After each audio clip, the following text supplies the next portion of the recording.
Most people we talk to feel stuck. They'll tell us things like, I feel behind. I wish I had more time with my family, or work is draining me. Does that sound familiar? The truth is, it's not that you don't want freedom. You just don't have a clear system to get you there. And without a system, what happens is 3 years from now, you're very likely to be in the same place that you are today. Your kids are going to be older and they won't care that your business was more successful. They'll just remember that you weren't there. That's why we built the Passive Income Operating System. It's the exact framework we use to design financial freedom for ourselves and for our clients, not decades from now, but today. Now, the system isn't free, but the training that shows you how it works is, and it's less than an hour. So go to infinitewealthconsultants.com/PIOS, PIOS, and take the first step to buying back your time, creating passive income, and designing the life you don't have to retire from. Welcome to the Infinite Wealth Podcast. I'm Cameron Christiansen, along with our co-host Anthony Faso. We just wrapped up our interview with Dr. David Phelps. Anthony, what was a takeaway or two that you had? The original takeaway, I would even put it in the disappointment category. We made more fun of you during our kind of before we hit record until the actual one. So I wish that I'm disappointed that didn't make it. But what a great story, especially how he starts out. Cameron, I really like your initial question. I know you're big on the why, why people are doing the things that they are. And he talked about the importance of time with your family, and he talked about wealth. Most time we're talking about wealth and we think about it in a dollar amount, but he's saying that should really be wealth is being in control of your time and be able to spend the time the way that you want to. And those kids grow up so fast, and he made a decision to make sure that he was there for his children or his daughter. One little thing that caught my eye when he had talked about investing in alternatives, and he had put real estate in there. And I know he's not the only one to do that, but I thought it was kind of ironic that rental properties is considered alternative. When how long have people been renting out homes compared to the life of a mutual fund or an IRA or 401k? I thought that was very interesting. Cam, what was a takeaway or two that you had? Yeah, one of the takeaways I had was when he was talking about his childhood. He said his dad was a PhD and some of the obstacles his dad had in creating wealth. And then he went down a similar path of becoming a dentist. And the realization or the question that he was asking himself is he felt like something was missing. And the realization was that skills don't have any leverage. And so it was not until he was forced with this health crisis with his daughter that really forced him to kind of turn his focus into creating what he called retirement or replacement income. We call it passive income. But it wasn't until something like that really forced him to avert his attention and to create that something really changed in his life. And so I thought that was a great mindset shift that he had to overcome along the way. He'd been staring at this for a while, right, through adolescence and even adulthood. And it wasn't until kind of a life circumstance presented itself that he actually took action on it. So I thought that was a good takeaway. But guys, hope you enjoy this interview with Dr. David Phelps. He's a dentist turned investor and founder of Freedom Founders. David helps practice owners engineer work optional lives by building durable replacement income outside the chair. Also, David hosts transformational workshops built around his Freedom Blueprint and is the author of Scaling Time versus Wealth and How Much is Enough, a guide to optimizing decisions for freedom, not just a bigger net worth. Hope you guys enjoy this interview. Enjoy the episode. If you're an investor or wannabe and you're ready to build passive income that exceeds your monthly expenses, you found the right podcast. Welcome to the Infinite Wealth Podcast, where we combine the wealth building principles of Rich Dad Poor Dad with the power of the infinite banking concept to help you take control of your money and your future. Join us as we bring insights from experts and from Cameron, as well as real-world strategies and proven tools to help you create financial freedom without relying on Wall Street. Let's get started. Welcome to the Infinite Wealth Podcast. I'm Cameron Christiansen, along with our co-host Anthony Faso, and today we are welcoming Mr. David Phelps. David, welcome to the show. Hey guys, thanks for having me. I'm looking forward to our conversation. Absolutely. Let's dive right into it, Dave. I got a great question for you to kick us off. Is you've built a career not only as a successful dentist, but also as someone who's transitioned into real estate and financial freedom, which is a path that a lot of our listeners are considering. So for you, looking back, what was the single biggest mindset shift that allowed you to step away from the chair and into financial independence? Yeah, that's a great question. And there was definitely a turning point where that mind shift happened. And it was a little over 20 years ago. My daughter, Jenna, had already been through a health crisis with high risk leukemia when she was just a young, very young child, 2.5 years old. And then she had epileptic seizures, age 12. She was in end stage liver failure and went through a liver transplant. And it was when she was in the hospital, and I would leave my practice for days at a time to be there to be supportive, as much as I could, still trying to run a business. And it was during those times I was at the hospital with her and watching her breathe and survive this very miraculous surgery that allowed her to live, where I really decided that I need to look hard and say, well, what am I doing? I'm like all of us, I built a business, a dental practice to support my family and be financially secure and responsible, but I wasn't able to be fully engaged with my family. And the wake up call was, my daughter's been through multiple health crises. Is she going to make it through another one? Or am I going to have regrets someday because I didn't make a change? Now, how do you make a change when you're a responsible, logical left brainer like I am, where everything's got to be like laid out and I plan everything, but here's the emotional tug at even a left brain's heart saying, wait a minute, this didn't work out. So my right brain, my heart was pulling me towards, I need to do this. But my rational side said, well, yeah, but how are you gonna do it? And that's where I came up with what I look at today is what really gives any of us the freedom and the optionality, whether we want to stay in business or do business a different way or exit a business, is how much is enough. And you gentlemen know that most of traditional financial retirement planning, if you will, is all about accumulation. Stack it up, stack it up, stack it up. But there's never a metric where they can say, well, that's enough. And my metric, when 20 plus years ago, when I was not done with life by any means, was, do I have enough replacement income? Oh, replacement. People say, well, what do you mean replacement income? Yeah, replacement income. That's the oxygen. That's the cash flow that if I want to pull away and take time off, part-time, sell completely, then if I have enough replacement income to provide for my family, I can do that. And fortunately, I started out many years earlier, before I became a dentist, in buying tangible assets, real estate. And I had enough, paid off real estate, produced enough replacement income to provide me an interim period of time that I could step away completely from my dental practice. I didn't know at that time. I thought I would go back because that's the option that I would have. I just wanted the time then to be with my daughter, just in case that something happened and I would regret not being there. But I never went back. The freedom that step away allowed me to have changed my life, and no regrets about the first half of my life, except maybe spending more time with my child. But I got to do that in the second half, and she's still with us. She made it through all that. And I have to say, glory to God, because all these pieces that were messy at that time made a difference.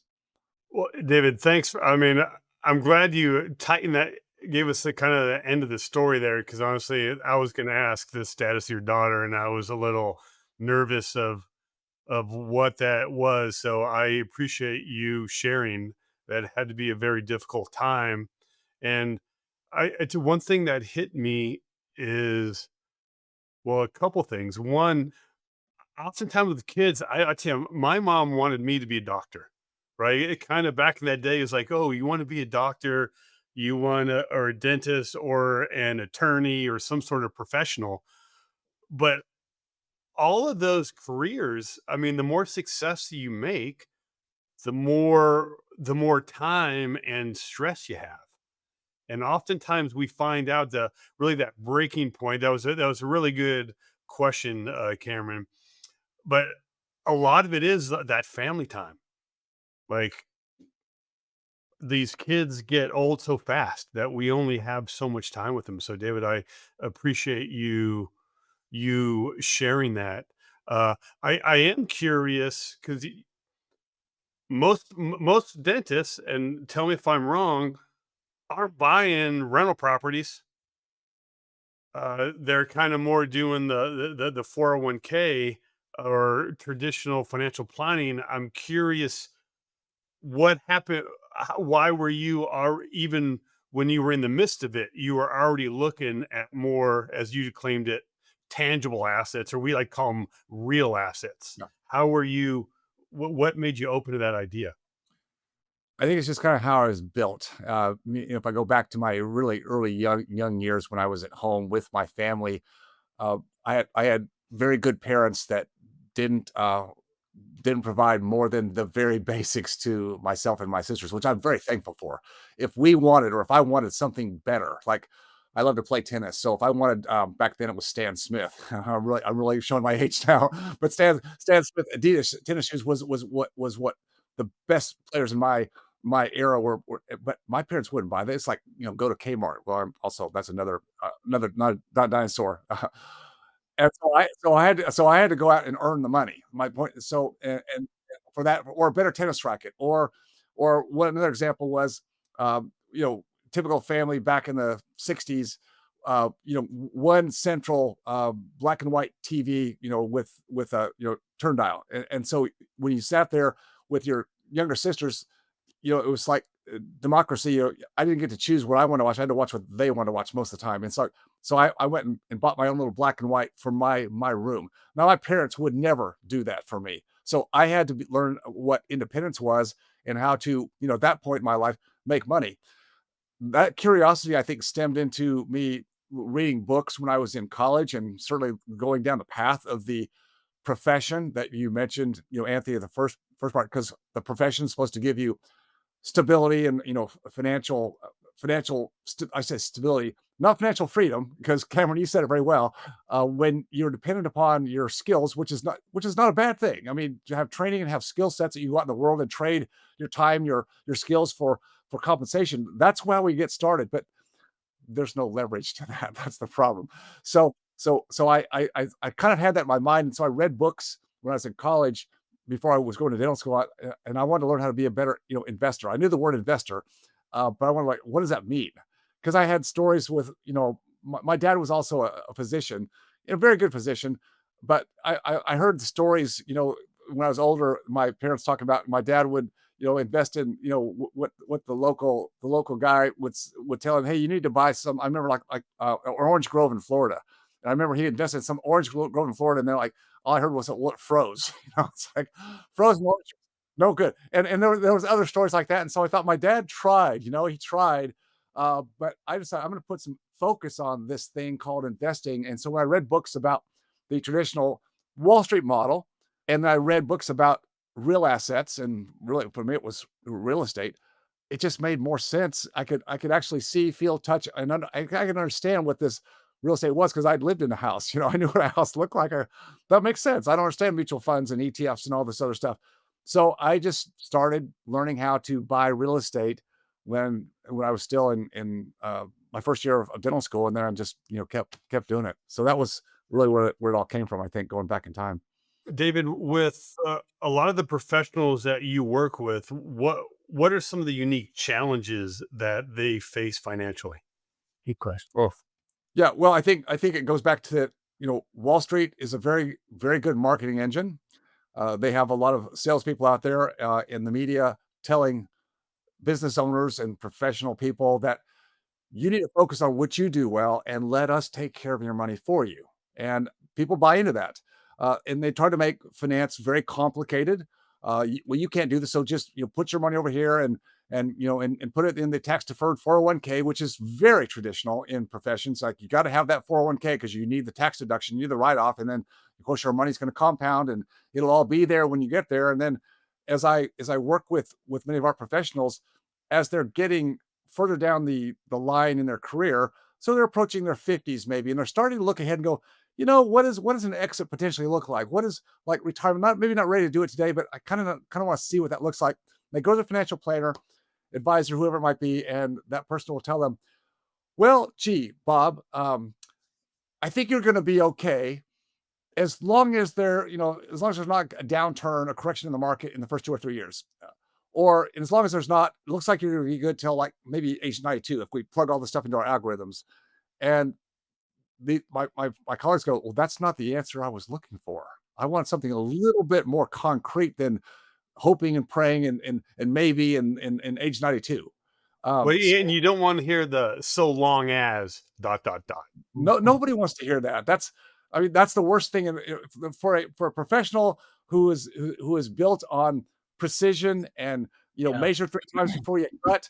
That's the worst thing to tell them in the world. That's not how they're built. They want some level of certainty. Of course, there's no guarantees, but they want some level of certainty, and that's why alternatives have always appealed to me because there is some level of certainty. It's not perfect, but it gives me a lot more control and peace of mind to know I've got something of substance invested somewhere and not just something that can drop like an elevator when the behavioral sentiment and psychology of the marketplace decides it's time for a correction. Awesome, David. A couple things here is what I heard you say is that you were practicing dentistry for a while, and then you've started Freedom Founders, right? And what also additionally, kind of secondarily, is I heard you just highlighting the conversations that most healthcare professionals are having with traditional financial advisors. What are the different types of conversations that people are having inside your organization, Freedom Founders? So, kind of the origination of Freedom Founders, and then what's different when someone gets in there. Yeah, thanks for the question, Cameron. So the origination of Freedom Founders was never on my vision board. It and this may be something that all of the listeners can maybe pick up from. I wasn't able to pivot and find a, let's call it just a new evolvement in my life. I wasn't even thinking I could do that. I always thought, well, I'm always going to be a dentist, so I'll take time off when my daughter's healing, and then I'll go back. It was having that space and that margin where I didn't own a practice and I could really, my creative juices started to move again, and that's where I was more, I guess, out there and not down in the mouth, as we dentists like to say. I came up for air for a while, right, to be with my daughter, and people saw me that way, and medical professionals that knew me, they didn't question why I left or sold my practice because they knew my situation with my daughter. The question was, how did you do that? They're thinking financially. You're in your 40s, and wait a minute, that doesn't make sense because none of us in our 40s, are anywhere close to thinking we could hang up the shingle. And so that's when I let people know that I, started in real estate. So the question came, and again, this is from a handful of people. I wasn't like I didn't have a podcast. I wasn't doing a vlog, nothing. It's just like these are conversations. And I told them, I said, I can teach you what I did, going back, 15, 20 years, where I was very instrumental in ground up doing my own stuff. I said, you're middle age, you got kids and family. You're not going to want to do it that way. Plus, your time is way more valuable for what you do than what I was doing when I was just, in school. I mean, way different. So I said, what I can show you is you can piggyback on some of my deals. Very, very innocuous way to let them put some private capital into the things I was investing in. So I could do that on a low basis, right? That was not a scalable model for me, but on a minimum basis. And what I found is I could inject a lot of provocation into my friends, my colleagues, because they all had questions about this, but no one was giving them answers. And here was a guy, me, who had actually figured out a way to step away, at least for a while. And they want to know, how did you pull that off? And could we get some of that magic? And I said, well, it's not magic, but you have to have some understanding, some education, and big part, of course, is connection, which is something that's how we're talking today is connection with other people that can help you build what you're trying to build. And so that was how it started, and that's how we got going. And then I think you said the other question, Cameron, was what are some of the conversations inside our group? I think that's what you asked. Oh, okay. Yeah. Yeah. So yeah, what people really come to us for is what I call the 5 freedoms. And I've got a pyramid, kind of like Maslow's hierarchy. And at the base of that pyramid is financial freedom, financial independence. And the next one up is time. So time freedom. I wrote a book called Scaling Time. I'm a big fan of why have wealth if it can't produce time for you. If it gives you time optionality, then you've got freedom there. And the next one is relationships, freedom of relationships, then health. And then at the top is kind of like Maslow's purpose, significance, meaning. What's life really about? What are you really on this planet to do? And I don't think you can really find that necessarily in one's profession, maybe a little hint of it, but I think that has to be something that has to be explored. And maybe that gets explored when people do finally hang up in our case, the handpiece. But they need to be looking at that ahead of time and not looking at, I'm ready to quit tomorrow. And then like, well, who am I? Where's my identity? It's like, that's a really tough thing to figure out if you haven't planned ahead for that. So that was a long answer to your very good questions. Um, David, what does, what a lot of people are waiting for someday, Yeah. right? Whether I retire or I have a buyout or a succession plan. Well, what does that cost them during their people during their best years? Yeah, it's and again, I was there. I was there. The same, when you're in your best years, you think, well, this is the time to grind, right? This time to put pedal to the metal and go for it. And my family and the memories, if they could just wait a little bit longer, just a little bit longer, because I'm going to get there. Well, the problem with there is we move the goalpost every time. And we all will do it. If we don't have some metrics whereby by I'm going to create on my calendar the time I want to do things with the people that are important to me. If we don't carve that out while we're in the midst of our wealth building, we'll never do it. And then you'll live that life of regrets that nobody wants, where you get there, finally there, or maybe you get there involuntarily because you just can't go any longer. Okay, I gotta quit. Where's the family then? Probably the kids have already left home and they're on college or on their own, and you and your spouse are looking at each other like, who are you and who are you? And my knees hurt and my hip hurts and I don't feel like doing anything. There's a big price to be paid by playing that game. It's easy to do when we're young. And I look at the guy here with the good looking hair. I know okay, that's So not us, Anthony. That's that's Cameron. You're not talking about me, David.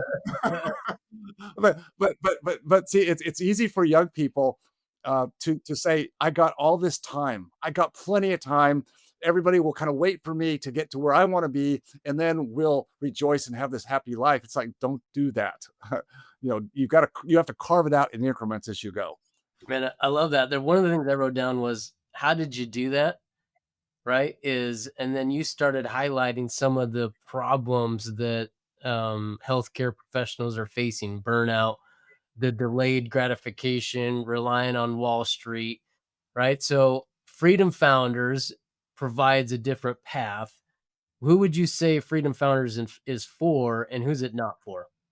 It's for people, and when I say people, we're just blessed. We work with couples because we don't do anything clinical or deep dives into the business. We do a little bit there, but nothing clinical. So spouses are very welcome because I think these conversations about vision, life, what's important, negotiables, non-negotiables, building a freedom path has to be done in concert with your significant other, your partner.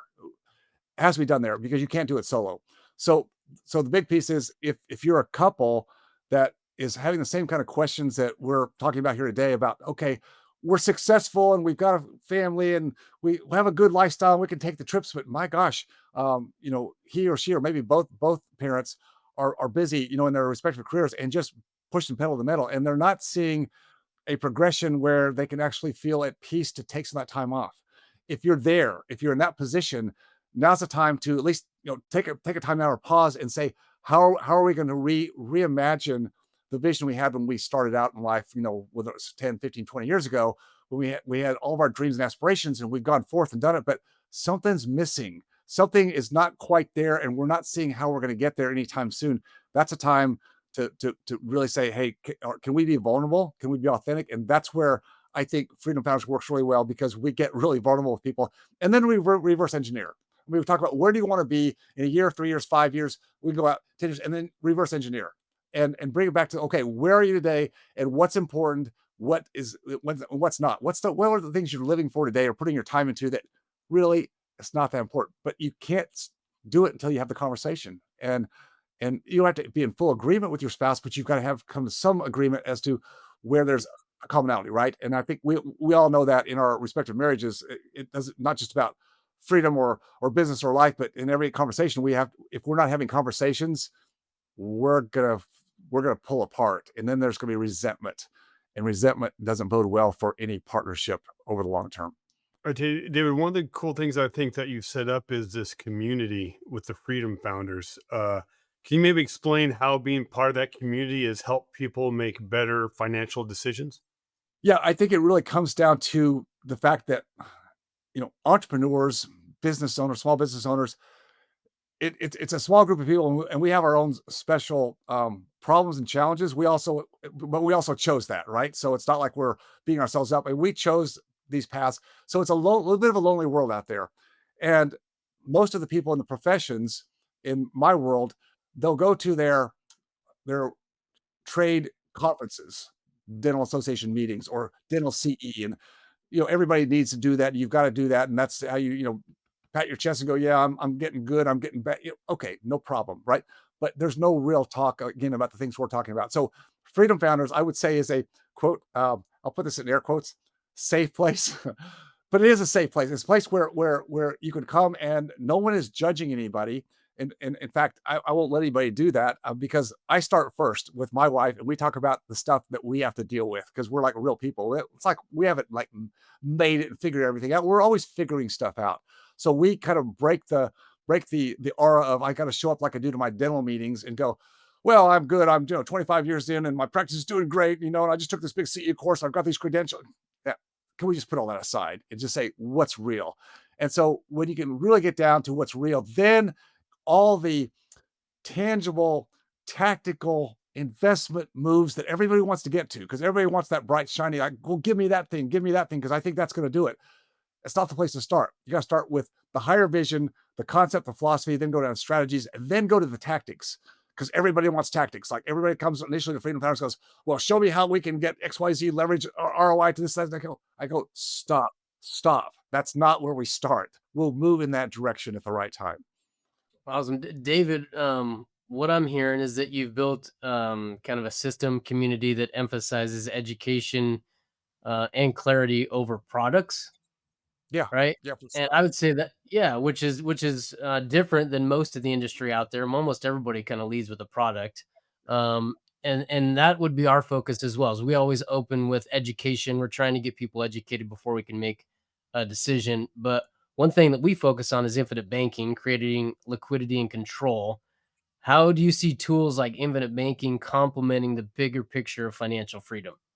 Yeah, I'm a big fan of having what I call a moat, MOAT, moat around that's protective of a certain amount of your capital or wealth that can't be destroyed or by really any means, right? It's a safe place, and most people, particularly when we're younger, it's like, well, we want to keep everything invested to the max, right? Leverage into equities and everything else we do. It's like, no, you've got to have a place where you can start building a moat that's safe from creditor risk, from market risks, and I think with IBC, with infinite banking, you guys create that model that provides that moat, the liquidity piece, and the ability to still arbitrage in a safe way. And it's hard to talk about arbitrage or leverage and say it's like without risk, right? In most cases, there's always some risk, right? But in what you guys build is really the cornerstone of, I think, a wealth plan that's built on foundations that have heretofore been solid through all the thick and thin, and the recessions and the downturns and everything else that's happens in other markets, and that's got to be a cornerstone. David, could you maybe walk us through maybe a case study or a story of a couple that came to you? Kind of what was their problem, and can you maybe summarize how you help them through the process to create financial freedom? Yeah, that's easy. I do a lot of podcasts with our members once they've gone down a certain path and had some of those epiphanies, which is just fun for me to see because we're not prescriptive. I don't tell people what to do. I love to guide and lead people to their own conclusions. And so, yeah, we have, there's a couple. In fact, I just did a podcast with them. I don't know when it'll air, but I won't mention their names. I'll just leave it out there. People can go find it. But they came uh, already with the idea that they wanted to explore more of the freedoms and the things they liked, but they're both in practice together. And they actually have made some big decisions in like 18 months by seeing back to what's negotiable, what's non-negotiable, what they really want in their life, how much is enough, and also being good stewards of the assets they already have. So having more certainty about the assets they have, investments outside the practice. The practice is still an engine. They're not ready to leave the practice. They've been able to, with the margin and the peace of mind, redesign the practice model completely to remove the constraints and things they don't like, particularly in healthcare today. It's insurance. Can you have more of a concierge fee for service practice, or do you have to be under the guise of insurance? Most practitioners feel like they have to be, and that's a tough place to be in an inflation induced marketplace we have today, to be under the guise of insurance. Choosing you choosing the style of practice to cater to the people they want to, and not having to have this idea, well, bigger's better, so I got to have a clinic with 10 operatories. Not judging that. People that can do that well, perfect. But for this couple, that's not what they wanted. And so to have peace of mind about a practice that let them enjoy life. By the way, they happen to live in Colorado, so they're outdoors people. Like, why wouldn't you want to have those free afternoons, or work 3 days a week max? And see, they can do that now, but they feel guilty before. Because why? Because they're in that prime time. Well, because if we don't like grind it out now and I stack up all the Benjamins, we're gonna not have enough. Wrong. They're doing great, and they're compounding their wealth as they're enjoying their practice model today. David, I'm going to imagine there's a bunch of professionals out there listening that are wanting to be in that position that you just described. So what's an easy first step that they could take if they're listening and they want to take a step towards freedom? Yeah, really easy. You can go to the website freedomfounders.com and just set up a discovery call. We don't do sales. We invite people, and the easy invite is I do several times a year an online masterclass on the key concepts that we talk about in Freedom Founders. So it's an easy place, no travel necessary, and that's a very nominal investment. And they can do a discovery call, come into the masterclass if they like to. That's where they get to know me. Small group, intimate, live sessions, and then if they want to go from there, then there's an easy pathway to take forward. David, do you mind explain? Are you selling like a product or a syndication, or are you education or coaching? You mind clarifying that? Yeah. Thank you, because I think that can be confusing. No, Freedom Founders does not sell any products, any financial, real estate syndications, funds. I made a decision way back when Freedom Founders was first starting that I didn't want to be that person. Didn't want to be the operator. So, so, so my job is to curate um, best people that can bring different financially related investment or products or services to the table, as a community. But I don't sell any of those services. I don't make a dime off of any of those. I don't ever want to. And our job is to have real conversation, build real relationships with people that bring those things that can then be incorporated into the customized plan blueprint that a couple, based on the work we do with them, decides they want to do. I'm not a financial advisor. I am not licensed. So I always tell people, always, take advice from those professionals you have around you to make those final decisions. But I think what we do is we really help people, embolden them to ask better questions and to design their life, and then go to the people and the services and the investments that fit right for them. David, when a couple starts working with you, what are some small wins they get early on that can give them hope for the future? Well, a big one is seeing that they are closer than they thought to whatever level of freedom that they choose to be. Now, younger couple, I'm just thinking of one right now that are in their late 30s, and they're both involved in the practice, and young family. They're not ready to retire out or call it a day anytime soon. But when they can, at that age, have measurable milestones, not just for wealth building, that's important, but also for building that time, where they have the ability and give themselves permission to take more time off while they're in growth years and family years.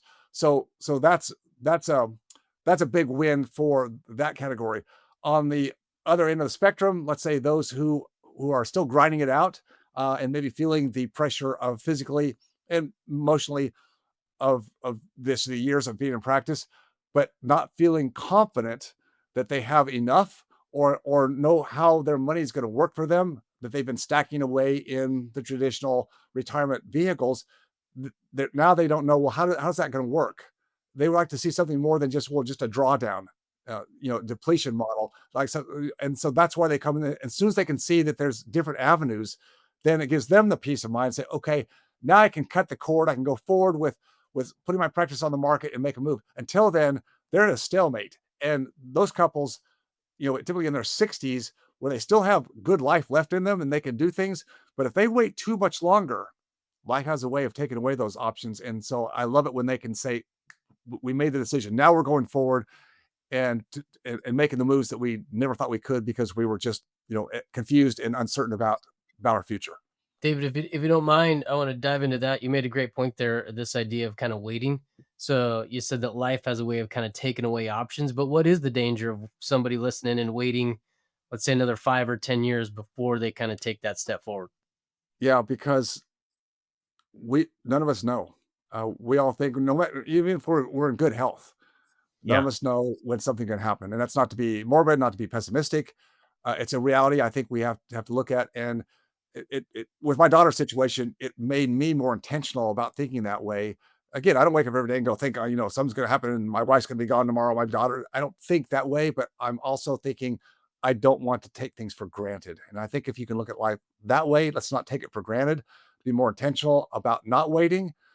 Then you're gonna live the fruits of all the things that you worked hard for to produce, to have a family and have the things that allow you to do things. But if you never take advantage of it, you just you feel so uncertain that you feel this scarcity mindset about, well, I only have this much, and the financial planner said if I could just continue to work, even part time for 5 more years, I think, is that really what you want to do? Of course not. But again, we're typically left brain logical thinkers. So we have to see something sort of pencil out, right, to some degree. And that's why I think we help them see how that happens. You mentioned penciling out. David, you're an author. I know you've written several books. I think the most recent one is Scaling Time versus Wealth. If someone were to read that book, what is a lesson that they would take away, or what should they take away after reading that? Yeah, it's going to put in perspective kind of what we talked about here is like, well, everybody talks about wealth, and my question back to people is, well, what is wealth? And some people try to put a dollar amount on it. Okay, well, if you want to start there, but I don't think that's really what it is. It's when you have a certain amount of wealth, then it actually gives you time optionality. So that's why I put Scaling Time versus Wealth. If I have wealth, then that wealth should produce something for me in optionality, which to me is time. Where I can decide where I want my time to go. And that can still be very fruitful in a business or practice. Perfect. But also I can also have that optionality to do the things I want to do with my family and make memories that maybe I haven't given myself permission to do because I thought I didn't have enough wealth. David, I'm going to go back to the quote you mentioned is, how did you do that? Right. So if somebody's out there listening, I can imagine they're wanting to do what you've done. And I think, right, to get the best advice is to go find somebody out there that's where you want to be in life. And so if somebody's out there listening, they want to learn more, where can they find Freedom Founders and, more importantly, you? Well, there's information on the website, freedomfounders.com. I think my podcast, just like we're having a podcast here, where we get to hear conversations. And so the Freedom Founders podcast, we do one every week. And people, a lot of times people have found me through that narrative, because you get to hear these conversations and say, well, is that someone who seems to have the values and direction in life I want? If it is, that's where connections are made. And I think that's a good place to go for anybody who's looking for guidance. Is like, find people that are already out there and see if what they espouse are the values that you also feel like are inherent to you along what you're choosing in life that you want for your life. Well said, David. Thank you for joining us. Gentlemen, it has been a real pleasure. I'm glad we had a chance to do this. Look forward to doing it again. Absolutely. Awesome, David. Thank you, and go make it a fantastic day. Take care. The opinions expressed on this podcast are solely those of the hosts and guests and do not constitute financial advice. Always consult a licensed professional for professional decisions. Thanks for listening to the Infinite Wealth Podcast. If you enjoyed today's episode, be sure to subscribe so you don't miss future conversations on building wealth and creating passive income. You can learn more about infinite banking and get additional resources at infinitewealthconsultants.com. Until next time, keep investing with intention, and remember, your financial freedom is within reach.